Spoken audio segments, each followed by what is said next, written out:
Hello, dear student. Good morning to all of you.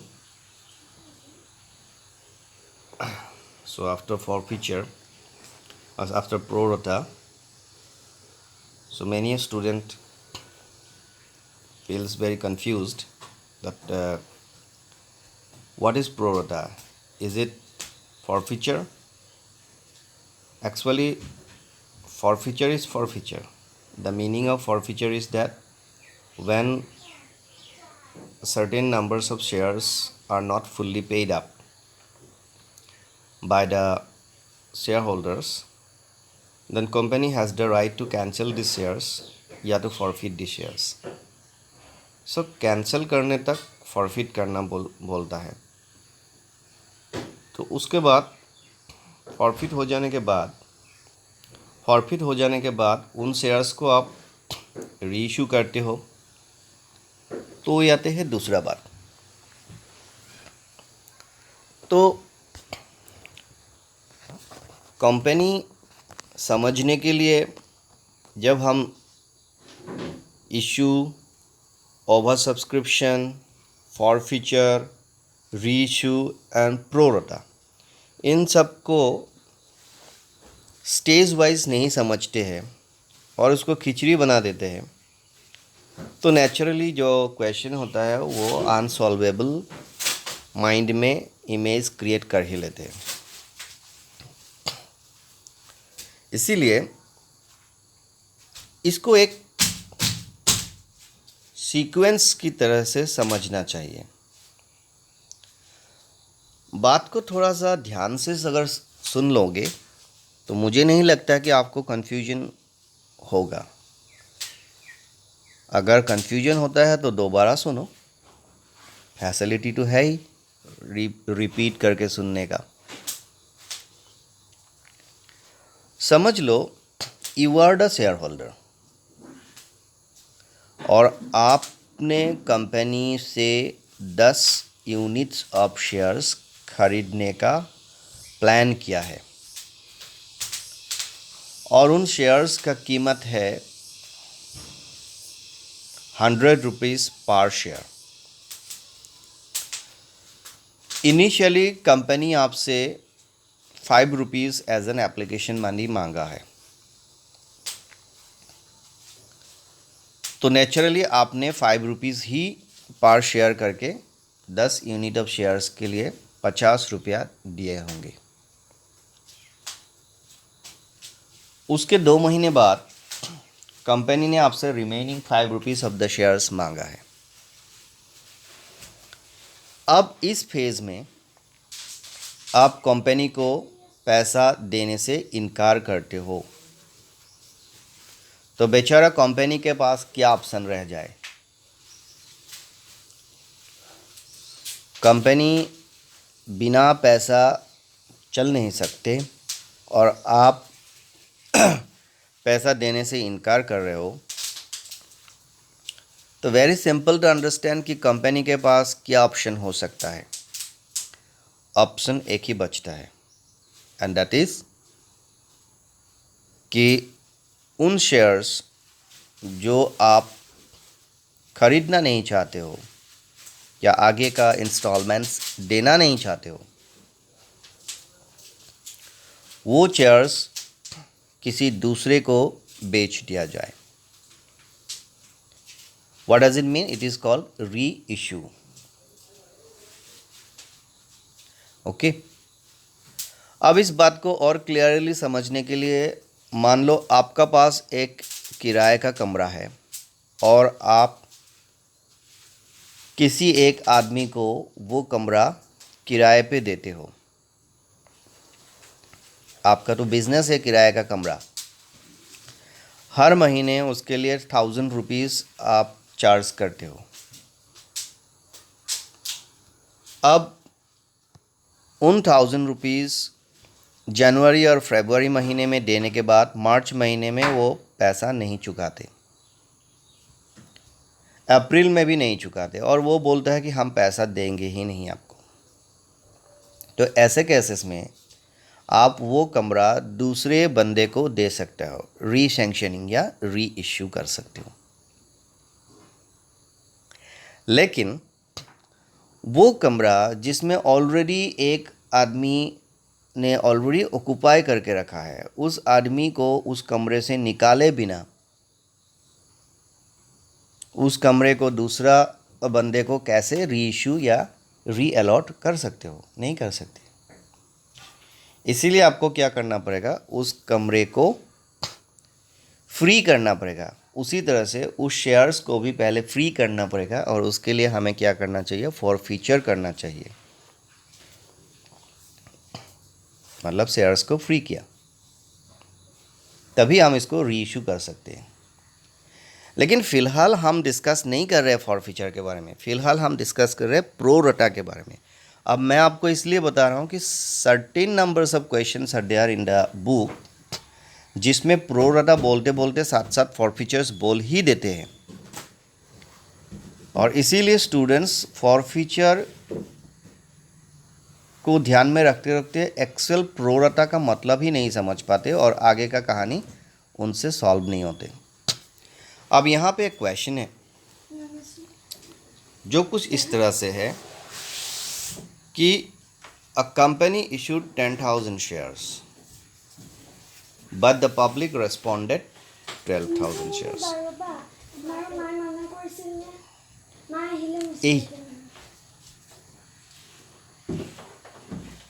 So company issues 10,000 shares and public responded 12,000 shares. So ऐसे cases में ये हो जाता है question of over subscription, और उसी ओवर सब्सक्रिप्शन में अगर रिफंड ऑप्शन नहीं है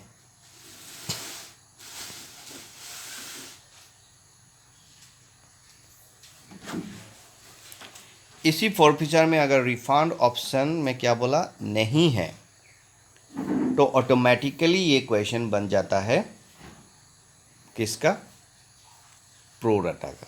automatically the question turns to pro rata. Pro rata से हमें एक चीज़ मिलता है, वो है रेशियो। प्रो रटा से हमें एक ही चीज़ मिलता है, वो है क्या, रेशियो। रेशियो किस चीज़ का होता है, एप्लीकेशन वर्सेस अलॉटमेंट का ratio. So in this question अगर आपका अप्लाइड नंबर है 12,000 और अलॉटेड मतलब इशूड अलॉटेड नंबर्स है 10,000, तो आपका रेशियो बनेगा 12,000 इज टू 10,000, डाउन टर्न करने से, मिनिमाइज करने से ये बन जाएगा 6:5। ये 12,000 इज टू 10,000 6:5 कैसे होता है, ये आप समझ सकते हैं। इसके लिए तो इजी है ये बात। सो मेरा पहला कॉन्सेप्चुअल बेस्ड क्वेश्चन ये है कि what is pro rata ratio. What is pro rata ratio? Pro rata ratio होता है एप्लीकेशन इज टू अलॉटमेंट, मतलब 12,000 इज टू 10,000। ये है 12,000 और ये है 10,000। 12,000 इज टू 10,000, और इसको डाउन करेंगे, इसको डाउन करेंगे तो एंड वैल्यू आ जाएगा 6:5। ये आपका हो गया आंसर। तो आपका आंसर हो गया 6:5। ये होता है आपका प्रो रटा रेशियो। ओके, दूसरा क्वेश्चन है कि उस रेशियो का एप्लीकेशन कैसे करें, यूज़ कैसे करें। Ram who applied for 600 shares, 600 shares उन्होंने अप्लाई किया,